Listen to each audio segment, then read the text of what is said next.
Hey everybody, this is Tim with Owl Eyes Wilderness Survival.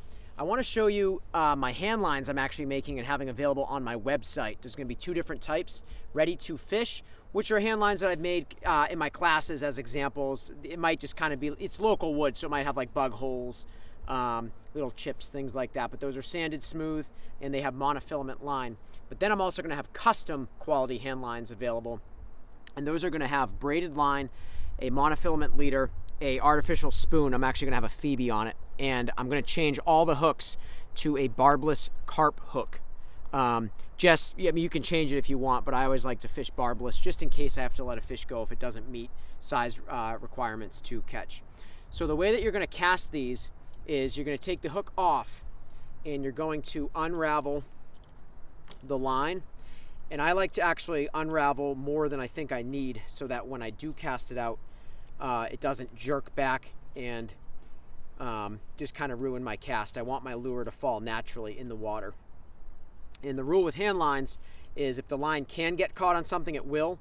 So if you can, just make sure that you're on an area where there's not going to be much sticks or grass, things like that, like a sandy beach. The canoe's fine. So what we're going to do is I just took it off. Now I'm going to stack the line. All right.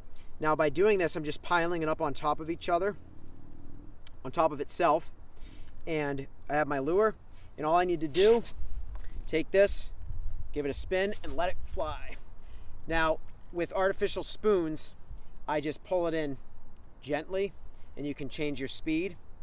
All right, and if you wanted, you could put your hand line in your pocket. If I had a worm, you know, I could even put a bobber on this. I could do anything I want, and just let it sink down or float, however you want to do it. Now I like to bring these backpacking. I have one even in my my running pack, so when I run by the river, if I want to stop and if I find a good fishing hole, I'll just cast it a couple times. I keep one in my car, and they're good to just have around. So that's how you cast a hand line. Just whip it out there and just reel it in with your hands. And let's do one more cast after this. I'll show you how to reel it in. Now the custom hand lines are going to come with braided line and a swivel right there, a little tiny barrel swivel with 4-pound test monofilament, and on the end is going to be a snap swivel, so you can change your lure. Now when I go and cast this out one more time, I just take this if I want to reel it in and just keep going between the mouth and that tail there on the fish shape, and that reels it in, just gives you one more cast. I frequently will catch fish on the final cast. You know how it is when you're fishing. Then you'll go and fish another hour and not catch anything because you're so excited you caught that one. So that's that. And then what I did is I like to carve all these little fins on there just so I can wrap that around, hook that hook in, just to give it more areas for that hook to wrap in. So this piece is actually spalted maple I found out in the woods. This is my personal hand line.